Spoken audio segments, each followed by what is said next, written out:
ನಮಸ್ತೆ ವೀಕ್ಷಕರೇ, ನೋಡಿ ಕಲರ್ ಕಲರ್ ಮೀನುಗಳು ಯಾವತ್ತಾದರೂ ಕಂಡಿದ್ರಾ?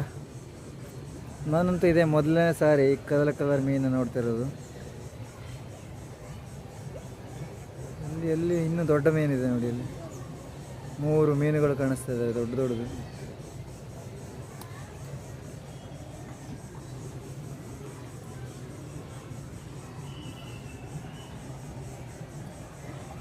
ಈ ಮೀನಿಗೆಲ್ಲ ಕಲರ್ ಹೇಗೆ ಬಂತಂತ ಗೊತ್ತಿಲ್ಲ. ನಿಮಗೇನಾದರೂ ಗೊತ್ತಿದ್ರೆ ಕಮೆಂಟ್ ಮಾಡಿ ವೀಕ್ಷಕರೇ.